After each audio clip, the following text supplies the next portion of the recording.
Vamos abrir as nossas Bíblias, irmãos, no Evangelho de Mateus.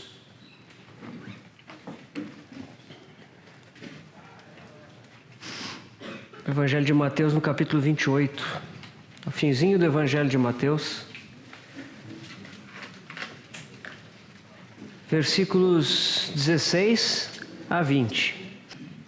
Seguiram os 11 discípulos para a Galiléia, para o monte que Jesus lhes designara.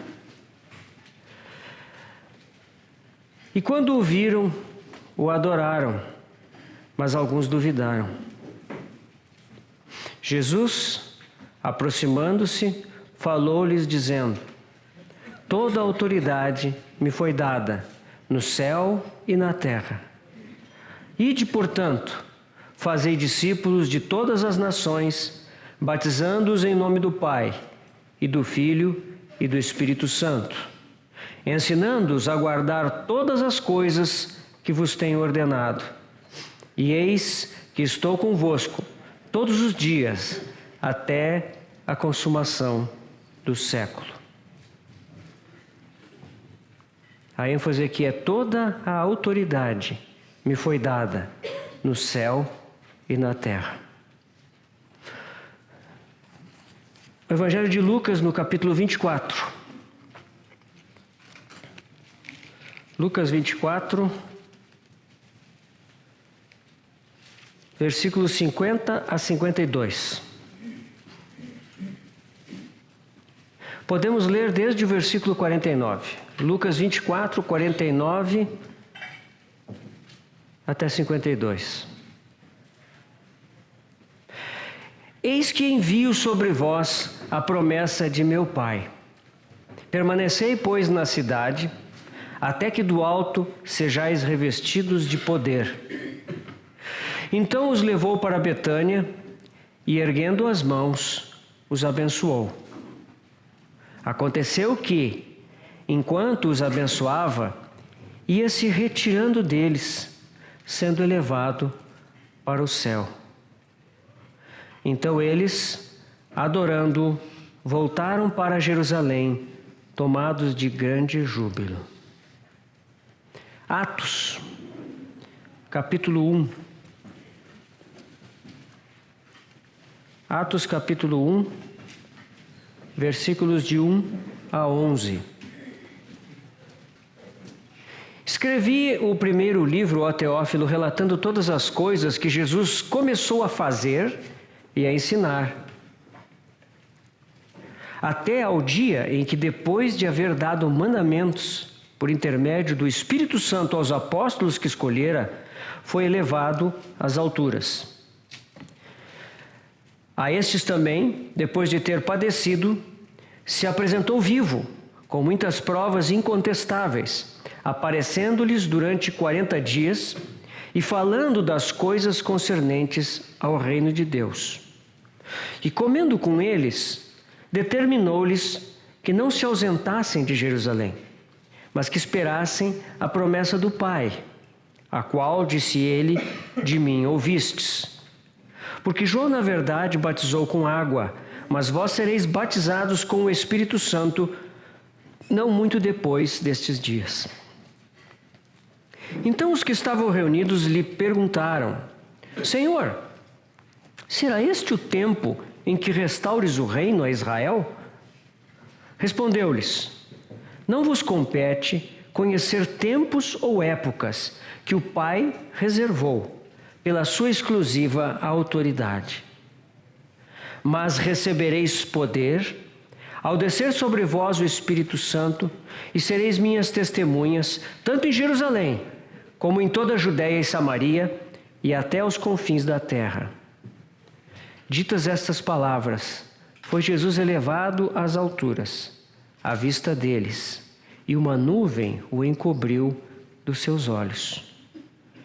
Estando eles com os olhos fitos no céu, enquanto Jesus subia, eis que 2 varões vestidos de branco se puseram ao lado deles e lhes disseram: varões galileus, por que estáis olhando para as alturas? Esse Jesus, que dentre vós foi assunto ao céu, virá do modo como o vistes subir. Vamos orar. Senhor, nós estamos aqui diante da Tua palavra e nós rogamos que o Teu Espírito Santo sopre sobre a Tua palavra e a torne viva, operante para nós. Senhor, que ela seja uma palavra viva como uma espada de 2 gumes e que ela penetre para dividir alma e espírito.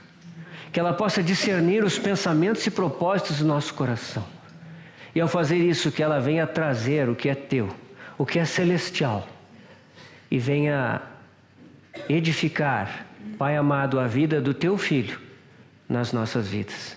Encomendamos esses momentos nas Tuas mãos, Senhor, crendo na Tua promessa e aguardando que Tu fales com cada um de nós, para a glória do Teu próprio nome, Senhor, no qual nós oramos. Amém.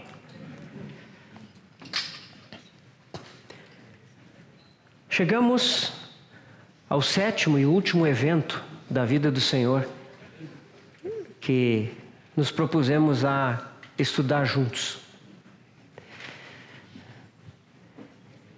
Chegamos com a consciência, irmãos, que tocamos de forma tão superficial nesses assuntos imensos, insondáveis. Mas, por outro lado, eu creio que todos nós temos muita alegria em poder tocar algo do nosso Senhor, conhecê-lo, entendê-lo de uma forma um pouco mais profunda. Esses 7 eventos são tão importantes. Há outros eventos na vida do Senhor, mas estamos estudando esses 7. Nós vemos que eles são muito importantes em si mesmos. E por isso nós precisamos contemplá-los em si mesmos.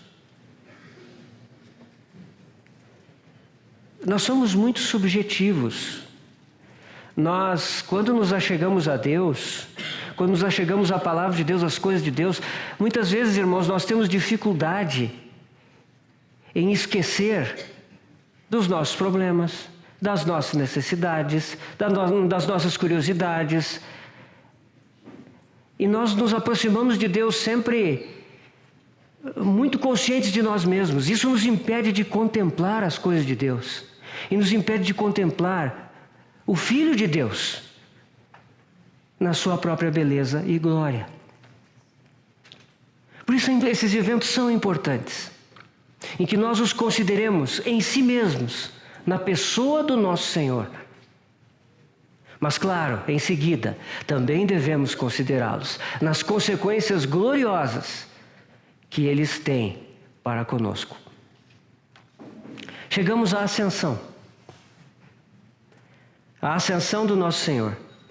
E da mesma forma, essa ascensão, ela tem um valor muito alto em relação ao seu significado para o Senhor. E ela também tem implicações muito importantes para conosco. Nós vamos tentar ver isso. Nós vamos tentar ver, em primeiro lugar, as evidências da ascensão. E vamos apresentar 2. A palavra de Deus, evidentemente. Depois nós vamos ver o significado da ascensão para o Senhor. E vamos ver 5 aspectos que mostram como a ascensão foi importante na vida do Senhor. E finalmente, a importância da ascensão para nós. Nós vamos ver 3 aspectos disso. Então vamos tentar percorrer no tempo que tivermos aqui. A ascensão do Senhor, ela já, lá no Salmo 68, no Antigo Testamento, já existe uma maravilhosa antecipação da ascensão. Salmo 68, 18. A palavra de Deus nos diz assim: Subiste às alturas, levaste cativo o cativeiro, recebeste dons no homem, até mesmo para os rebeldes, para que o Senhor Deus habite no meio deles. O Senhor subiu às alturas, e o Salmo 68 já fala disso, da sua subida.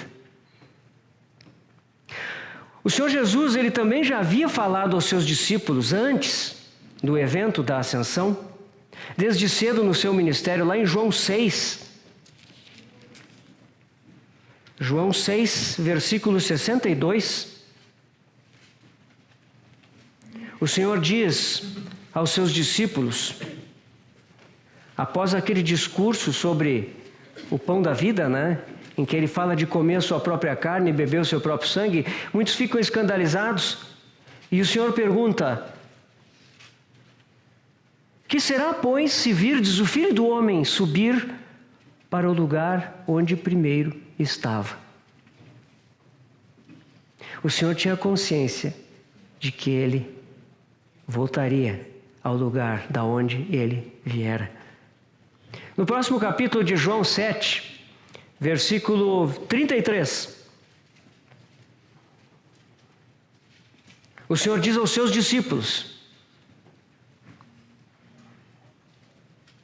e aos que o ouviam, na multidão que havia crido nele ali em Jerusalém, Ele diz: ainda por um pouco de tempo estou convosco, e depois irei para junto daquele que me enviou. O Senhor sabia que ele iria voltar para o Pai. E ele é mais claro com os seus discípulos aí, no capítulo 16 de João.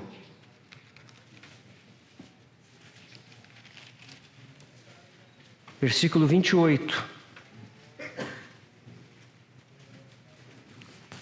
E aqui o Senhor é muito claro. João 16, 28. Vim do Pai e entrei no mundo. Todavia, deixo o mundo e vou para o Pai. Ascensão. Depois que o Senhor foi crucificado, ele esteve na sepultura por 3 dias. No terceiro dia, ele ressuscitou dentre os mortos. E esteve com os seus discípulos por 40 dias. E esse foi um período de transição. Nosso amado Senhor sabia que esse período era necessário para que os seus discípulos fossem encorajados, fortalecidos na fé. E por isso o Senhor permaneceu por 40 dias com eles, ensinando as coisas concernentes ao reino de Deus. Mas ele teria que voltar para o Pai. Nesse período ele estava na Galileia, lá em Mateus 28, nós lemos no início, é que ele diz aos seus discípulos: toda a autoridade me foi dada no céu e na terra. E esse é o fundamento sobre o qual ele em seguida diz: portanto, ide e fazei discípulos de todas as nações, batizando-os em nome do Pai, do Filho e do Espírito Santo. E eis que estou convosco todos os dias até a consumação do século.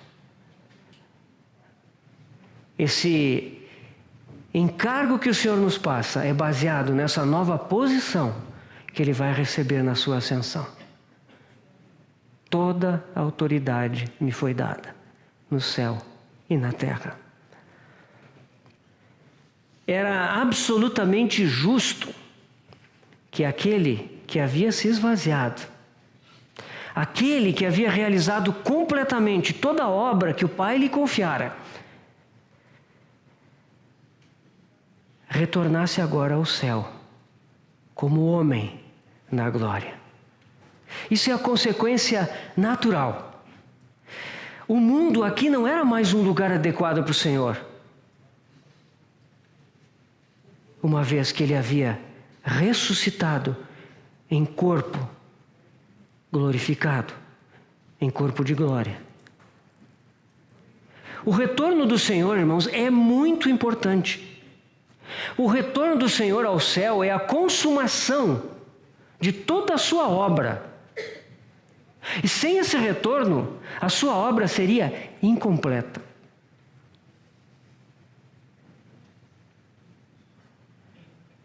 Ele, como Filho de Deus, agora, ao ascender em sua assunção, ele retoma as funções no trono de Deus que ele já tinha antes da sua encarnação. A Trindade está novamente completa. Mas, além disso, ele assume novas funções agora, como o Filho do Homem glorificado. E isso é muito importante. Na ascensão, o nosso Senhor não somente retoma a posição que tinha antes, mas ele assume novas funções em consequência da sua humanidade glorificada. A ascensão ela é brevemente descrita em Marcos e Lucas. Nós lemos no início o trecho de Lucas. Atos tem um quadro mais amplo. E nós vimos ali que o Senhor estava com os seus discípulos no Monte das Oliveiras. E após instrução, conversa com os seus discípulos, Lucas nos diz que ele os abençoou. E é nessa posição, abençoando os seus discípulos, que ele começa a ser elevado às alturas. Ele sobe, o Senhor não desapareceu. Isso não foi que nem a cena dos 2 discípulos de Emaús, né? Que o Senhor partiu o pão lá, né? E desapareceu. Não. Aqui o Senhor subiu, lentamente, para que os seus discípulos vissem.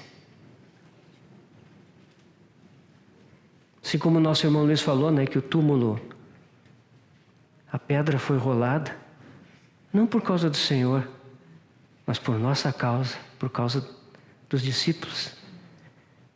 Aqui também, o Senhor sobe lentamente, para que os seus discípulos vejam a sua ascensão e possam ver ele subindo, até que a nuvem o toma.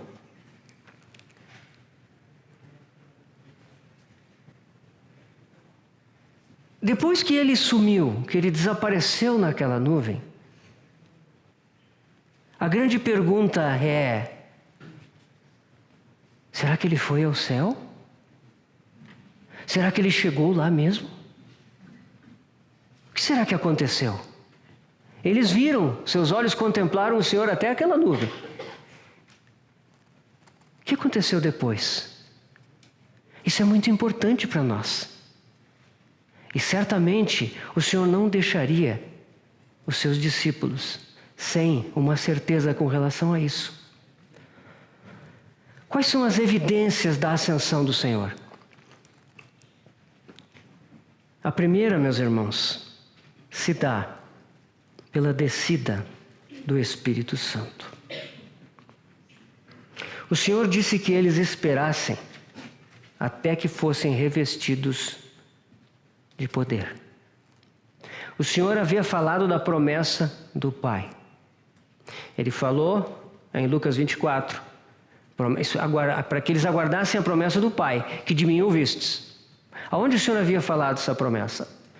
Lá em João 14, 15, 16. Ele fala que eu enviarei da parte do Pai o Espírito Santo. Eles aguardaram 10 dias.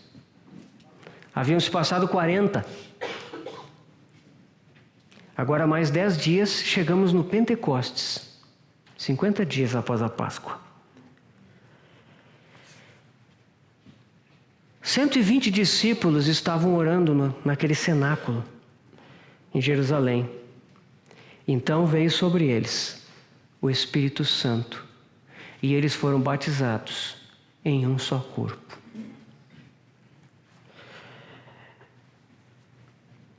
Eles estavam esperando a promessa do Pai. E Pedro, em seguida desse evento, faz um discurso.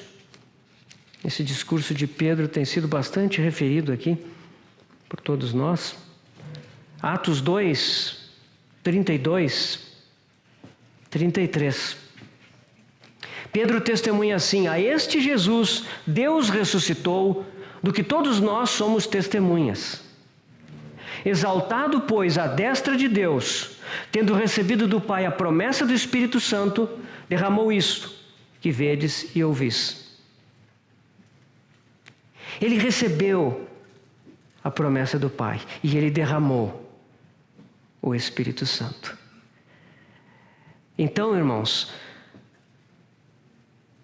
o dia de Pentecostes, a vinda do Espírito Santo, a manifestação do Espírito Santo sobre aqueles 120 irmãos,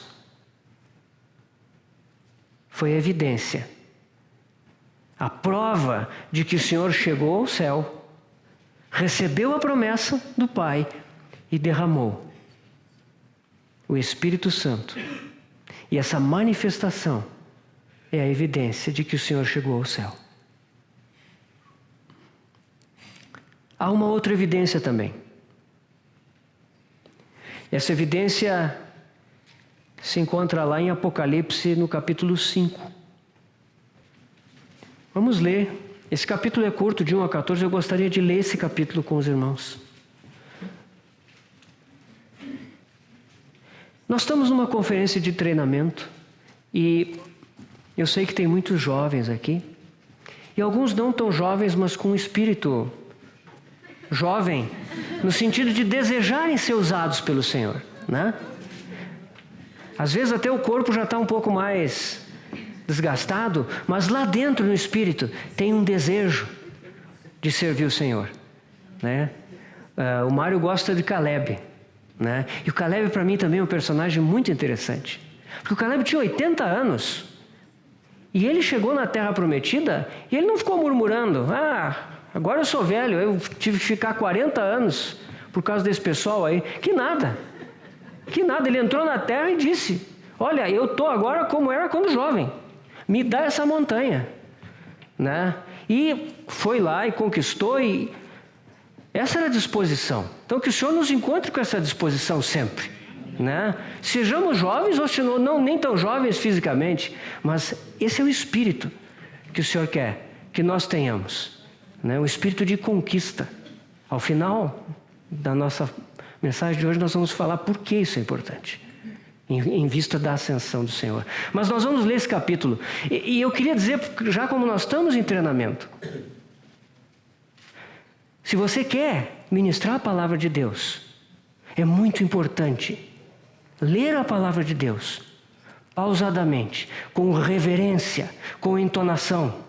E talvez, irmãos, a melhor parte, a parte mais preciosa do ministério da palavra é ler a palavra de Deus, apresentar a palavra de Deus de forma adequada.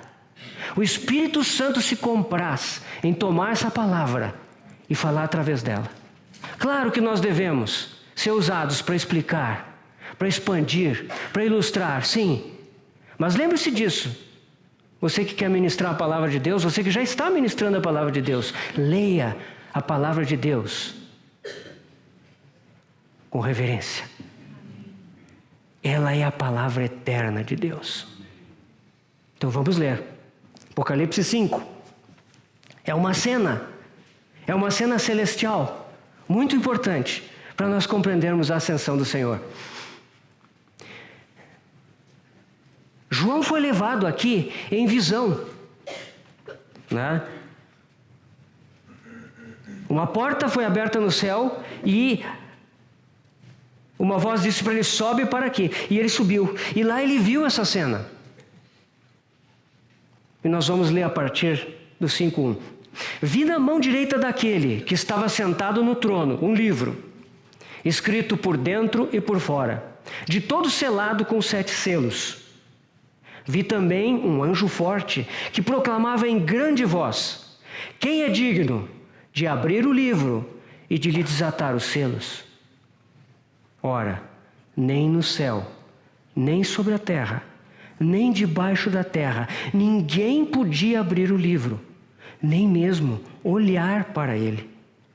E eu chorava muito, porque ninguém foi achado digno de abrir o livro, nem mesmo de olhar para ele. Todavia, um dos anciãos me disse: não chores. Eis que o leão da tribo de Judá, a raiz de Davi, venceu para abrir o livro e os seus 7 selos. Então vi no meio do trono e dos 4 seres viventes e entre os anciãos, de pé, um cordeiro como tendo sido morto. Ele tinha 7 chifres, bem como 7 olhos, que são os 7 Espíritos de Deus enviados por toda a terra. Veio, pois, e tomou o livro da mão direita daquele que estava sentado no trono.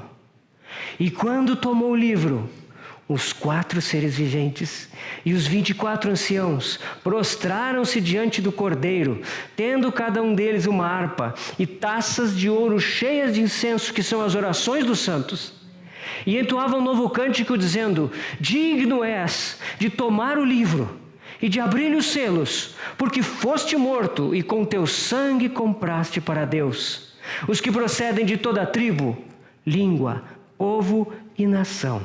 E para o nosso Deus os constituíste reino e sacerdotes, e reinarão sobre a terra. Vi e ouvi uma voz de muitos anjos ao redor do trono, dos seres viventes e dos anciãos, cujo número era de milhões e milhares de milhares, proclamando em grande voz: digno é o cordeiro que foi morto de receber o poder, e riqueza, e sabedoria, e força, e honra, e glória, e louvor. Então ouvi que toda a criatura que há no céu e sobre a terra, debaixo da terra e sobre o mar, e tudo que neles há, estava dizendo: aquele que está sentado no trono e ao Cordeiro, seja o louvor, e a honra, e a glória, e o domínio pelos séculos dos séculos. E os 4 seres viventes respondiam: amém. Também os anciãos prostraram-se e adoraram. Meus irmãos, talvez pudéssemos terminar aqui mesmo, para falar sobre a ascensão do Senhor. Que cena é essa? João é levado até o trono, e lá ele comparece diante daquela proclamação. Ele ouve aquele anjo proclamando: quem é digno de tomar o livro e abrir-lhe os selos? Há um livro que está nas mãos de Deus Pai. Esse livro é a escritura do universo, é o certificado de propriedade de todo o mundo que Deus criou. Deus criou o homem para dominar, para reinar nesse mundo. Mas o homem caiu. E por causa disso, aquele anjo faz aquela proclamação: quem é digno de tomar o livro e abrir os selos? Meus irmãos, quantas vezes esse anjo compareceu para fazer essa proclamação? Nós não sabemos. Mas nós sabemos que João viu aquela cena. E quando o anjo disse aquelas palavras, houve um silêncio no céu. E aquele silêncio permaneceu. E nada aconteceu. João chorou. Chorou muito. É um choro convulsivo, de desespero. Porque ninguém foi achado digno de tomar o livro. Ninguém foi achado digno de receber a propriedade do universo e tomar de volta o universo para Deus, segundo seu propósito. João chora e chora, até que o anjo diz: não chores. o leão da tribo de Judá, a raiz de Davi, venceu para abrir o livro e os seus 7 selos. Então João olha, mas não é um leão que ele vê um cordeiro. Um cordeiro que foi morto. Mas ele está vivo. O que é isso? Ressurreição. Ele morreu realmente, mas ele ressuscitou. E ele compareceu diante do Pai. O nosso Cordeiro, o Cordeiro de Deus, vencedor. Ele venceu na cruz do Calvário. Deus tem agora o seu homem perfeito. E ele estende a sua mão e recebe o livro das mãos do Pai. E quando ele recebe o livro,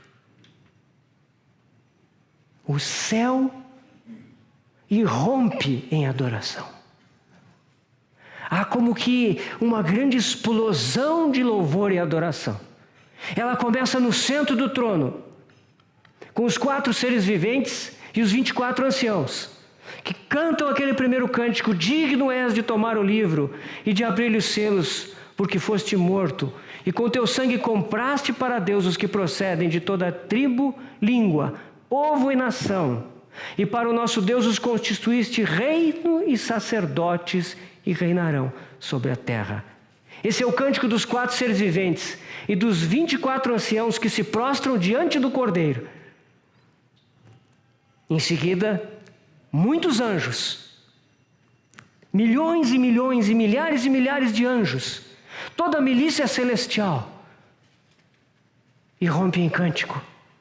Digno é o Cordeiro que foi morto, de receber o poder, e riqueza, e sabedoria, e força, e honra, e glória, e louvor. Então se segue que toda a criatura que há no céu e sobre a terra, debaixo da terra e sobre o mar, e tudo que neles há, estava dizendo: aquele que está sentado no trono e ao Cordeiro, seja o louvor, e a honra, e a glória, e o domínio, pelos séculos dos séculos. Essa é a cena celestial. Meus irmãos, que cena! Às vezes a gente vê na televisão, um grande estádio de futebol com milhares de pessoas comemorando que o seu time venceu, e aquele barulho ensurdecedor. Meus irmãos, como será essa cena? Como terá sido? Como será esse louvor constante que acontece no céu? Um dia nós vamos participar disso. Meus irmãos, hoje nós temos a oportunidade de participar em adoração na igreja do Senhor, juntos.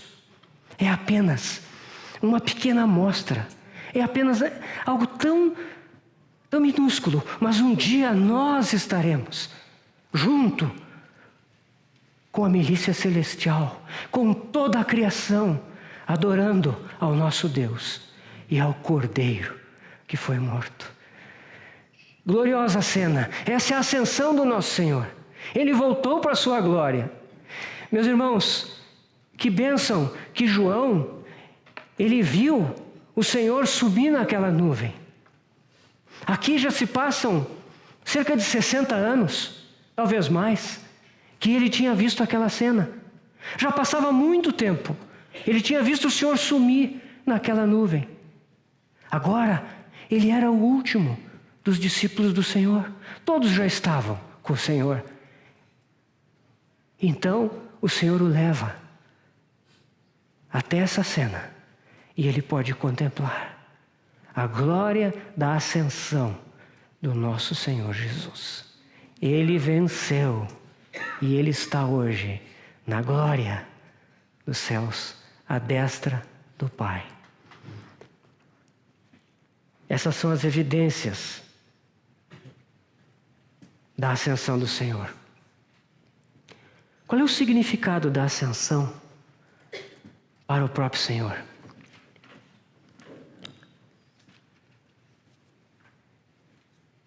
João 17,5, no Evangelho de João, João fala a respeito disso. João 17,5, naquela que é conhecida como oração sacerdotal do Senhor, né? Quando ele se despede dos seus discípulos, ele faz aquela oração. antes de ir para o jardim de Getsêmani. E no versículo 5 ele diz assim: e agora, glorifica-me, ó Pai, contigo mesmo, com a glória que eu tive junto de ti, antes que houvesse mundo.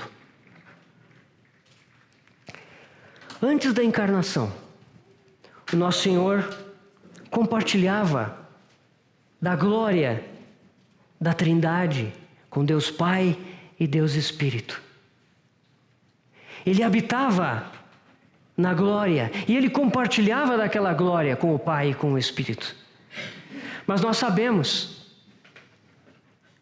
que ele deixou aquele lugar onde ele era adorado, honrado, glorificado, e se esvaziou dessa glória. Se esvaziou das prerrogativas da sua deidade, não da sua natureza divina. Jamais ele poderia fazer isso. Mas ele deixou todos os privilégios e glórias da sua habitação celestial para ser um de nós. Se esvaziou, viveu como servo, como homem, em humildade.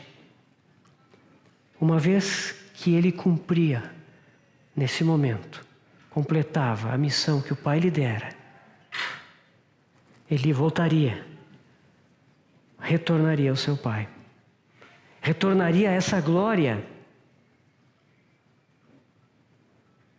que ele já tinha, a glória que eu tive junto de ti, antes que houvesse mundo, por toda a eternidade.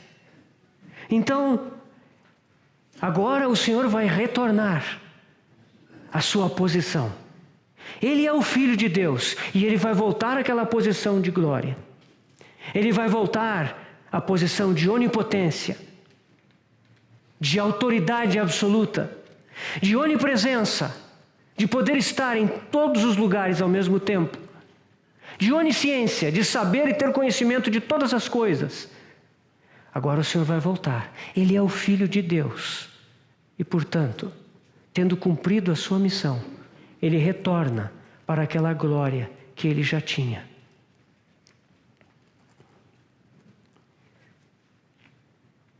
Mas o Senhor também retorna, na verdade não retorna, ele entra numa outra glória que ele não tinha antes.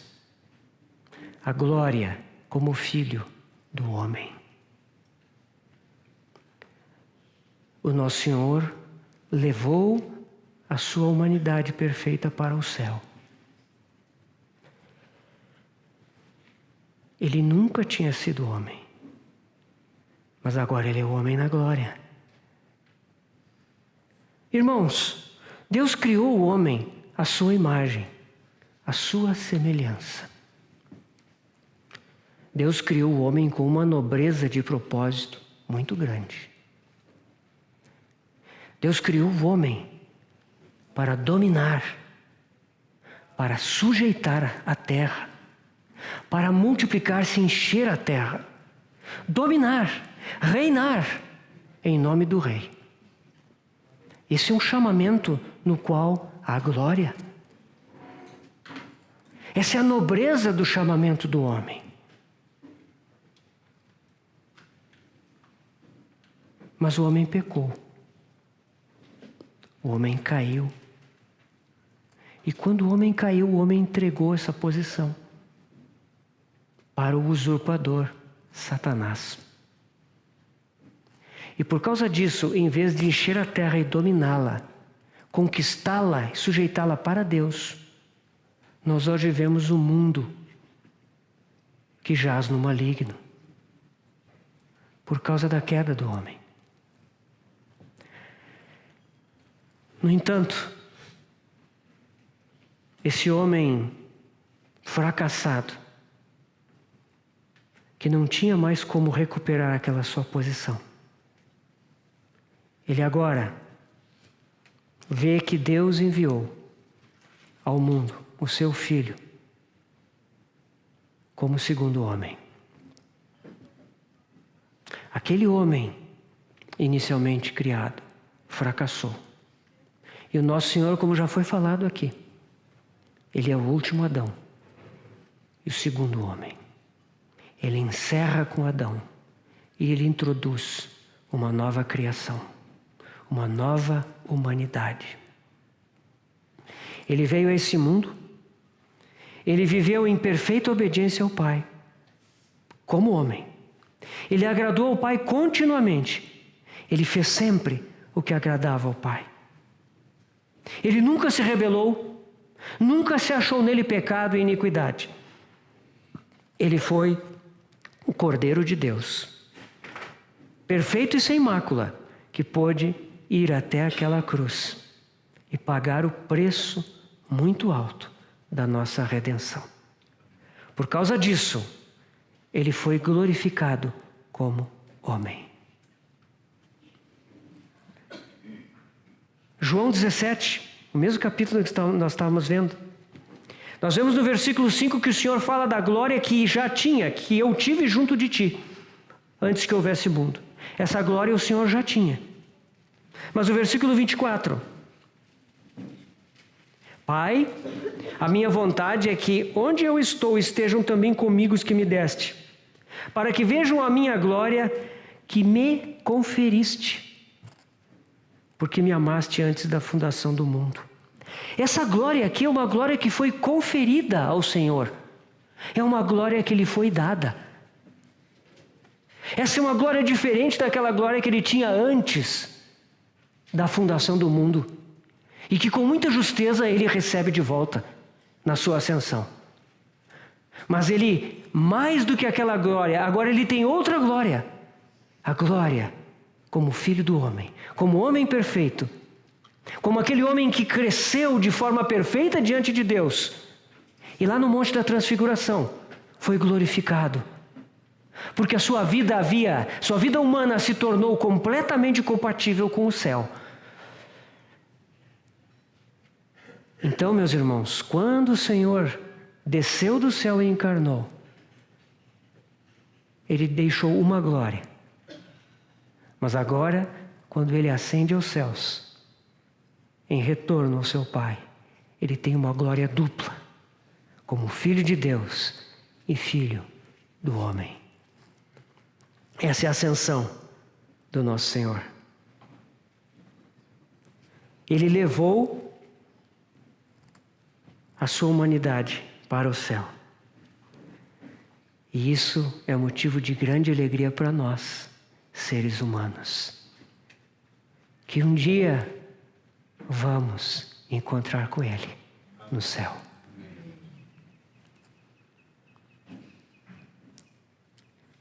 Então, a ascensão do Senhor significa essas duas glórias, como Filho de Deus e Filho do homem, que Ele recebe. A ascensão do Senhor significa uma terceira coisa. O Senhor recebe a sua herança. Lá no Salmo 2, nós já lemos esse salmo aqui. O Salmo 2 nos fala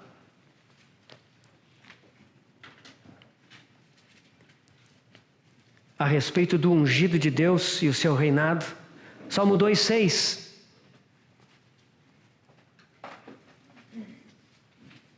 Na verdade, 2:8. Salmo 2:8. Esse salmo fala do ungido de Deus. Esse salmo fala que as nações estão enfurecidas. E Deus fala do seu rei que Ele constituiu sobre o meu santo monte Sião. E aí no versículo 8, a respeito do Filho: pede-me, e eu te darei as nações por herança, e as extremidades da terra por tua possessão. As nações são herança do Senhor. O Senhor sabia bem disso, quando Ele negou aquela oferta de Satanás na tentação. As nações da terra são sua herança. As extremidades da terra são sua possessão. Na sua ascensão, naquela cena que nós vimos em Apocalipse 5, o Senhor recebe. Ele pede, ele cumpre esse salmo aqui nesse aspecto. Ele pede e recebe o livro, a escritura do universo todo. Hebreus 1, se quiserem deixar no Salmo 2, como nós vamos voltar para ele logo em seguida, mas Hebreus 1, capítulo 1 de Hebreus nos fala sobre a herança do Senhor. Hebreus 1, 1 e 2. Havendo Deus outrora falado muitas vezes, ou em muitas partes, e de muitas maneiras aos pais pelos profetas, nesses últimos dias nos falou no Filho, a quem constituiu herdeiro de todas as coisas, pelo qual também fez o universo. Nós já falamos sobre isso na encarnação. O universo foi criado pelo Pai, em amor para com o Filho. O universo foi criado para ser dado pelo Pai ao Filho. O Pai desejou dar o universo e o homem no universo para o seu Filho. E por isso tudo foi criado. Já falamos que Satanás usurpou essa herança por causa do nosso pecado. Ele invadiu a terra, ele se tornou um poceiro. Não é dele, mas ele tomou conta. Veio o Senhor Jesus. E por meio da obra de redenção, Colossenses 1:20 nos diz que ele reconciliou consigo mesmo todas as coisas. Por causa disso, ele aqui recebe a sua herança. Satanás está aí. O mundo jaz no maligno. Parece que ele é o dono, né? Mas ele não tem escritura. Ele não tem escritura. Quem tem escritura é o Senhor. Ele está abrindo selos. Ele está retomando todo esse universo para o Pai. Às vezes nós olhamos para esse mundo e nós ficamos assustados com as coisas que estão acontecendo. E com razão. Nós vivemos dias de muita iniquidade. Mas, irmãos, contemplemos a ascensão do nosso Senhor. Amém. Contemplemos Apocalipse capítulo 5. Vejamos Ele no trono, glorificado, abrindo o livro, de posse da escritura do universo, e tomando posse de tudo o que é seu. Meus irmãos, se os nossos olhos estiverem no lugar errado, nós não vamos ver o que Ele está fazendo hoje. E nós vamos perder aquela hora em que tudo vai estar pronto e Ele vai nos levar daqui. Às vezes a gente fica esperando coisas externas. Fica esperando que a igreja apareça. Fica esperando que as nossas vidas se manifestem. Que todos vejam. Meus irmãos, cuidado. Ele está completando a sua obra. 2000 anos se passaram. Vocês acham que o Senhor está sentado do lado do Pai com o livro fechado? Não. Os selos estão sendo abertos. Nós não sabemos, não podemos entrar nisso agora, mas em breve Ele vai completar a sua obra. E quando Ele completar, o que vai restar são juízos sobre esse mundo, antes que Ele venha estabelecer o seu reino nessa terra. O nosso Senhor já recebeu a sua herança. Está abrindo selos.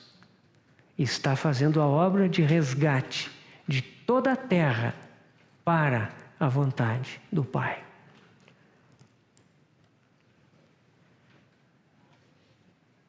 Junto com isso, o Salmo 2 também fala que ele recebeu a herança, mas que ele foi ungido rei. Ele foi ungido rei. Diante da revolta das nações, da fúria dos gentios, da conspiração contra o Senhor e contra o seu ungido,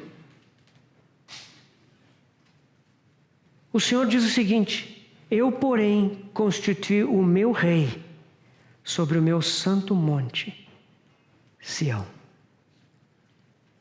Na ascensão do Senhor, ele foi constituído rei. Em Atos 2,36, no discurso de Pedro, ele diz o seguinte: este Jesus, a quem vós crucificastes, Deus o fez Senhor e Cristo. Toda autoridade lhe foi dada no céu e na terra.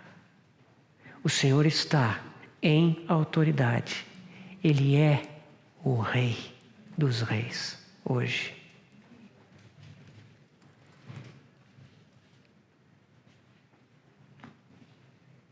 Irmãos, essa questão, nós lemos lá em Apocalipse 5, o Senhor recebendo aquele livro, nós podemos pensar que isso é futuro, isso vai acontecer. Meus irmãos, isso é a ascensão do Senhor. O nosso Senhor já está reinando. O nosso Senhor já está em autoridade. Isso já é presente. Ele reina. A que horas nós estamos da noite? O amanhecer está muito próximo. Então, o Senhor Jesus foi glorificado como Filho de Deus com a glória que ele já tinha. O Senhor Jesus foi glorificado como Filho do homem com a glória que ele recebeu do Pai, como homem perfeito, ao realizar a sua obra. O Senhor Jesus recebeu a sua herança, a propriedade do universo. O Senhor Jesus foi ungido rei em Sião, no céu. Além disso, o Senhor foi ungido sumo sacerdote celestial. Hebreus 5, 7 a 10.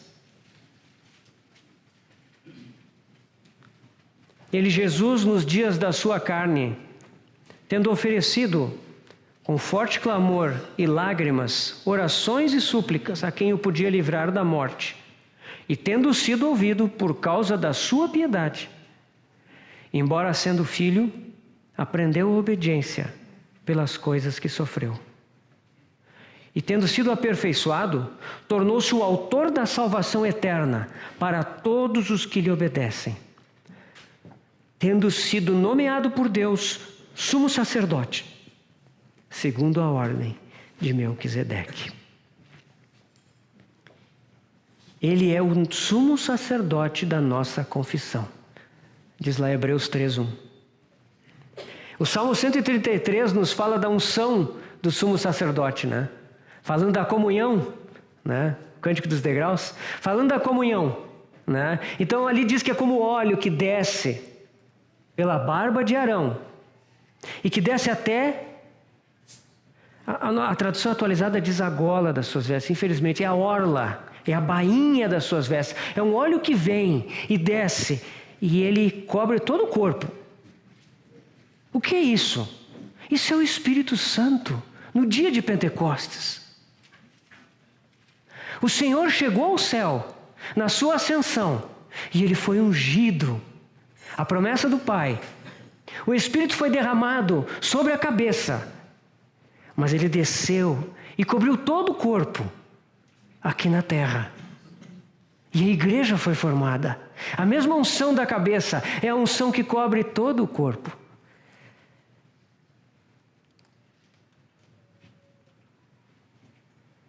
Ele é o sumo sacerdote que foi ungido. E essa unção formou o corpo de Cristo. Maravilhoso, o corpo de Cristo por meio do qual o Senhor Jesus continua, como diz lá em Atos 1:1, continua a fazer e a ensinar.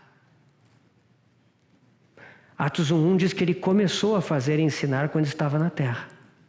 Mas a consequência no livro de Atos é que ele continua, por meio da sua igreja, o seu corpo. Então, esses são os 5 aspectos do que a ascensão significa para o nosso Senhor. O que a ascensão significa para nós? Algumas coisas se repetem, mas é importante ver a consequência para nós, né, irmãos? A ascensão marcou o tempo da descida do Espírito Santo. Se nós olharmos ali em João, capítulos 14, 15 e 16, nós vamos ver que em 5 ocasiões o Senhor fala sobre o fato de que Ele enviaria o Espírito Santo. Tá? São 5 ocasiões, não temos tempo para ver todas elas, mas o Senhor ali, ele se refere a isso, né? A primeira delas é no capítulo 14, 16 e 17, quando ele diz: "E eu rogarei ao Pai, e Ele vos dará outro Consolador, a fim de que esteja para sempre convosco. O Espírito da verdade, que o mundo não pode receber, porque não o vê, nem o conhece. Vós o conheceis, porque Ele habita convosco, e estará em vós." Enquanto o Senhor Jesus estava aqui na terra, meus irmãos, Ele estava com os seus discípulos. Mas com a vinda do Espírito Santo, mais do que isso, Ele pode estar em nós. Ele vem habitar em nós pelo Espírito Santo. Essa é a promessa. A vinda do Espírito Santo. Com a vinda do Espírito Santo, nós podemos experimentar a vida de Cristo em nós. Meus irmãos, muitas vezes nós pensamos que a salvação é apenas o perdão dos pecados. Glorioso perdão dos pecados que nós recebemos. Pecados passados, presentes e futuros. Que maravilha! O sangue está sempre à nossa disposição. E nós podemos ser perdoados, reconciliados. Bendito sangue derramado pelo nosso Senhor. Amém. Mas, meus irmãos, não é somente isso. Ele nos deu vida. Vida eterna.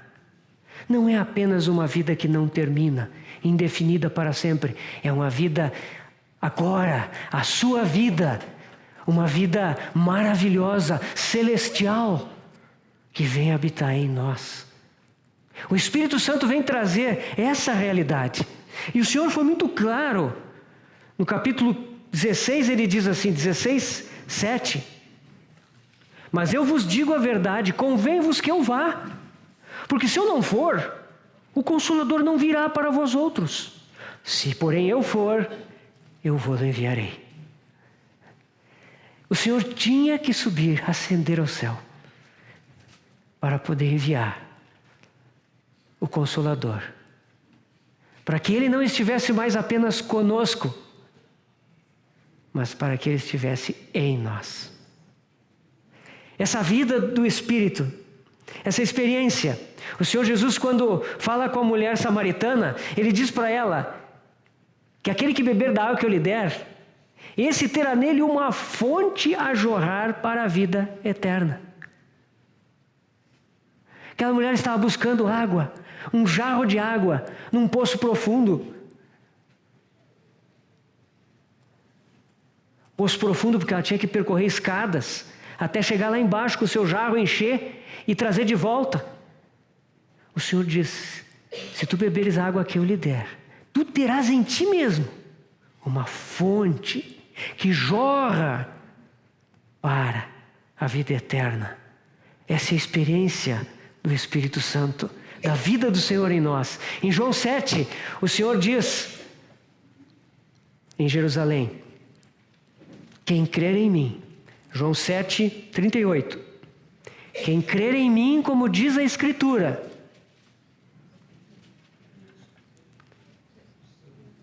como é que diz depois? De água viva. Rios de água viva. Pensem nisso, irmãos, que fluem do interior. Essa é a experiência do Espírito Santo. Fonte a jorrar para a vida eterna. Rios de água viva. Maravilhosa promessa. Isso foi por causa da ascensão do Senhor. Ele enviou o Espírito Santo. E agora a sua vida transborda, flui em nós. Por isso, irmãos, João 7 disse isso a respeito do Espírito, que haveriam de receber todos os que nele crescem, porque o Espírito ainda não havia sido dado, porque Jesus não tinha sido glorificado. Então, o Evangelho de João nos explica, esse é o Espírito. Por isso, irmãos, andemos no Espírito. Sejamos cheios do Espírito. Não entristeçamos o Espírito. Não apaguemos o Espírito. Não resistamos ao Espírito de Deus. A ascensão, então, para nós foi muito importante, porque nela o Espírito Santo foi derramado e nós recebemos em nós a vida do Senhor.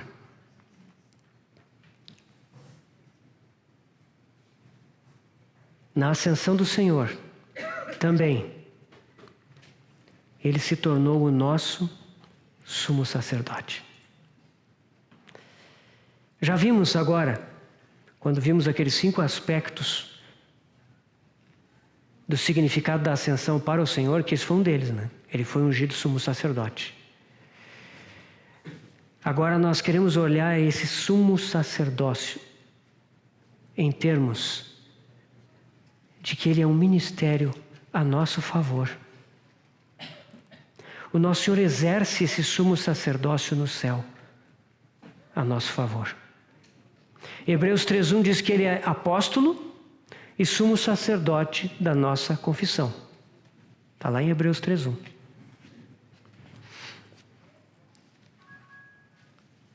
O que é o apóstolo? A palavra apóstolo quer dizer enviado, né? Os irmãos sabem.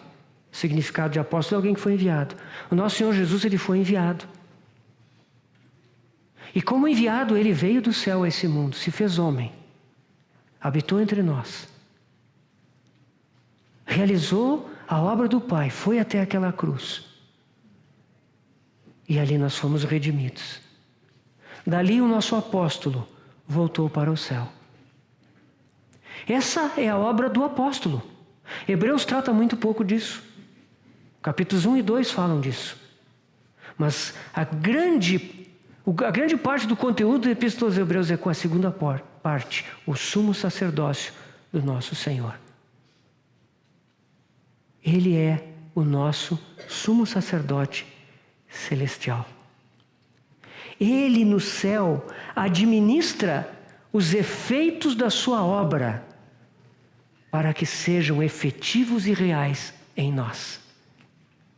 Ele fez uma obra por nós, meus irmãos, uma obra completa e total. Agora, como nosso sumo sacerdote, ele administra essa obra de maneira que ela seja real em cada um de nós, em todos os seus aspectos. Meus irmãos, se não fosse o sacerdócio do Senhor no céu, nós não teríamos como viver a nossa vida cristã. Nós podemos viver a nossa vida cristã porque Ele é o nosso sumo sacerdote.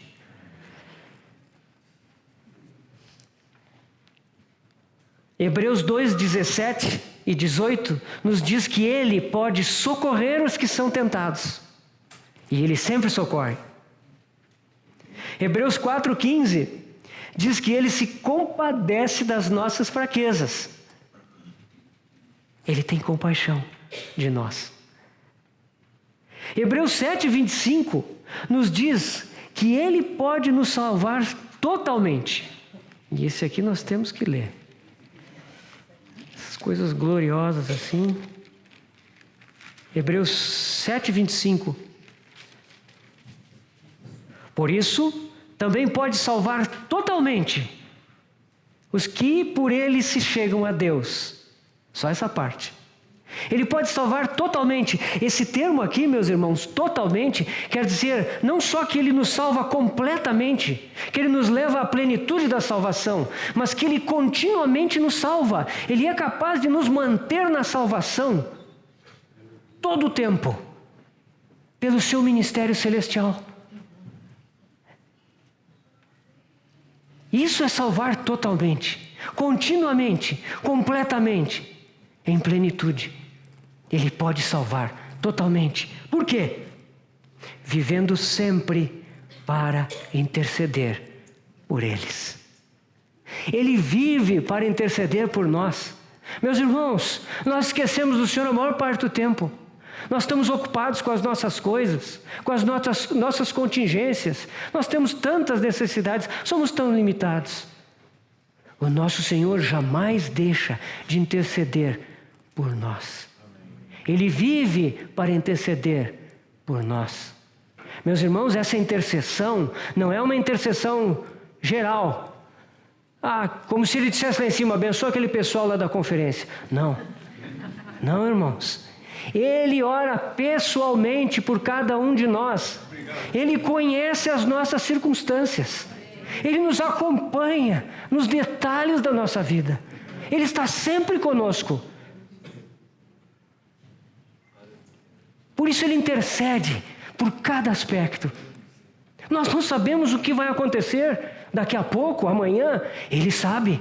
E Ele nos acompanha. E Ele intercede por nós. É um ofício do nosso Senhor exaltado. Quando Ele estava aqui, em carne, Ele não podia fazer isso. Ele estava limitado pela sua humanidade. Agora Ele está de volta ao céu. A sua onipotência, onisciência, onipresença. E por isso Ele é capaz de interceder pessoalmente por cada um de nós. Continuamente. Que glória! Esse é o ministério do Senhor. Outra coisa, a oração do Senhor não é uma oração de petição ao Pai para que Ele faça algo por nós. Não.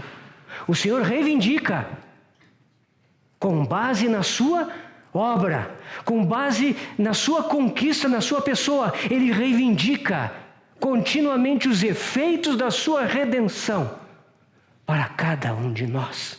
É uma oração de autoridade para que em nós seja real tudo o que Deus preparou para nós. Meus irmãos, que ministério, que sacerdócio que o nosso Senhor exerce no céu. Meus irmãos, nós precisamos contemplar esse sacerdócio. Nós precisamos ver o Senhor fazendo essa oração, porque isso vai nos encorajar, isso vai nos levantar, isso vai nos erguer das nossas circunstâncias, isso vai alimentar a nossa fé. Esse é o sacerdócio celestial do nosso Senhor por nós. Glórias a Ele por isso. Ele conquistou isso.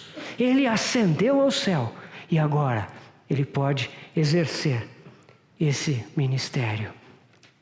Sem dúvida, Ele está muito ocupado, abrindo selos, cuidando dos grandes eventos, cuidando das nações, cuidando do programa de Deus, sem dúvida. Mas Ele é onipotente e juntamente com isso, Ele cuida de mim e de ti, meu irmão, minha irmã, em cada detalhe. Ele nunca nos abandona, está sempre conosco até a consumação do século. Glórias a Deus pelo nosso Senhor, pela sua intercessão. A ascensão do Senhor para nós, além de ser a descida do Espírito Santo, a gloriosa descida do Espírito Santo, para que a vida do Senhor esteja em nós, além de ser a inauguração do sumo sacerdócio do nosso Senhor a nosso favor, a ascensão do Senhor para nós também é A nossa própria ascensão. Se Hebreus é a epístola do sumo sacerdócio de Cristo, Efésios é a epístola da nossa ascensão. Efésios 2, versículos de 4 a 7. Mas Deus, sendo rico em misericórdia, por causa do grande amor com que nos amou, estando nós mortos em nossos delitos, nos deu vida juntamente com Cristo. Pela graça sois salvos. E juntamente com Ele nos ressuscitou e nos fez assentar nos lugares celestiais em Cristo Jesus. Meus irmãos, sim, um dia nós seremos glorificados, transformados e levados à presença do Senhor. Glorioso dia será esse. Mas aqui, Efésios, Paulo nos fala de uma experiência presente. Ele já nos fez assentar, juntamente com Ele, nos lugares celestiais, em Cristo Jesus. A morte do Senhor é a nossa morte. Glória a Deus por isso. A ressurreição do Senhor é a nossa ressurreição. Glória a Deus por isso. A ascensão do Senhor é a nossa ascensão. Glórias a Deus por isso também. Fomos justificados, levantados dos mortos. Mas será que temos experimentado esse estar assentados com Ele nas regiões celestiais? Espiritualmente, irmãos, nós já fomos colocados lá. Efésios 1:3, capítulo 1, versículo 3.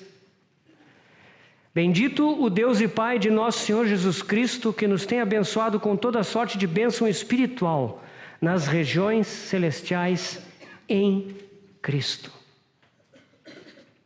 Meus irmãos, existem bênçãos espirituais para nós, mas elas estão nas regiões celestiais e nós precisamos estar lá para desfrutar dessas bênçãos. As regiões celestiais, elas representam a realidade. As coisas do mundo visível e sensível que nos cercam, nos tocam, que atraem os nossos olhos, nossas mãos, o curso da nossa vida, essas coisas concretas, elas são apenas uma sombra. A realidade está nas regiões celestiais. Nas regiões celestiais nós vamos ver que há uma batalha. E o capítulo 6 de Efésios trata disso. Porque a nossa luta não é contra carne e sangue, mas com principados e potestades, contra os dominadores deste mundo tenebroso, contra as forças espirituais do mal nas regiões celestes. Por isso precisamos da armadura de Deus. A verdadeira luta está na esfera espiritual. Lá ocorre uma verdadeira batalha. Irmãos, o Senhor Jesus, no Evangelho de Mateus, nos ensinou algumas coisas. Ele nos ensinou a orar. Está lá no capítulo 6, no Sermão do Monte. E uma das coisas que ele nos ensina a fazer, né, na oração é dizer assim: faça-se a tua vontade, assim na terra como no céu. O que é isso? É uma oração que traz do céu para a terra. Trazer o céu para a terra.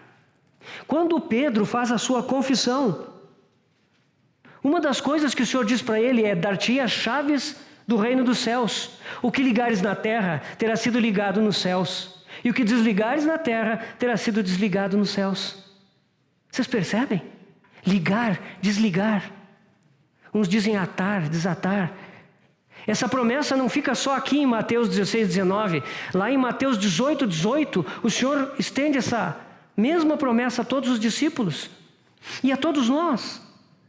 Hoje nós devemos ligar na terra aquilo que está ligado nos céus. Desligar na terra aquilo que está desligado nos céus. Nós somos chamados a trazer o céu à terra. E por isso, nós temos uma participação muito importante na ascensão do Senhor. Ele subiu aos céus. E nós fomos assentados com Ele nas regiões celestiais, em Cristo Jesus.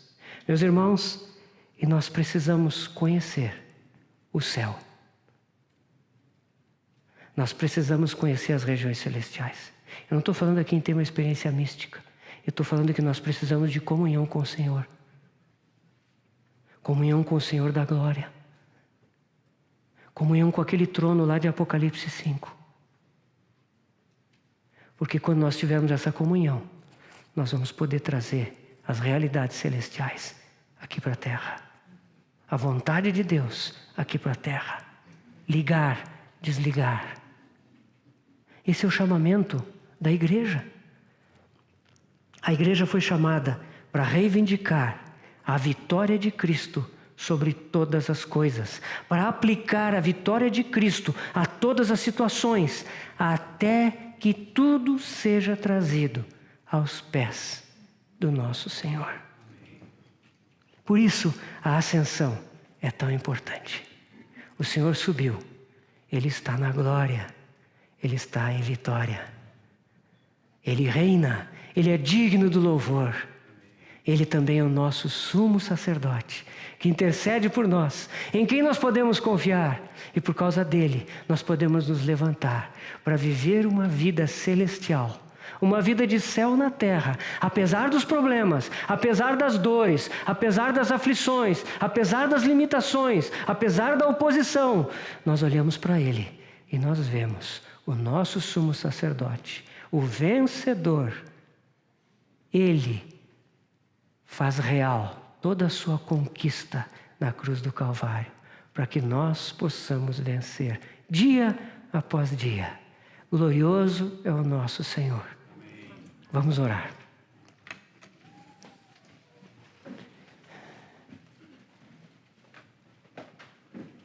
Bendizemos o teu nome. O que dizer, Senhor, diante da tua ascensão? Se não dizer, Senhor, que tu és digno de louvor.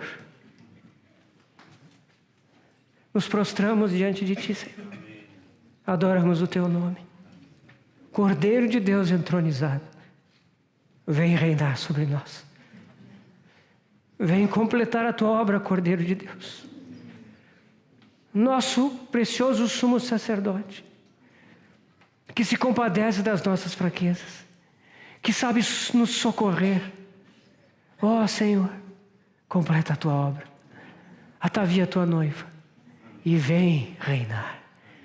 Te desejamos. Te adoramos. Obrigado por tua obra completa. Obrigado por vires em carne, te esvaziares. Obrigado por suportares a cruz. Graças a Deus por tua ressurreição, por tua ascensão. Oh, bendito Senhor, enche os nossos corações e leva-nos a andar contigo, Senhor.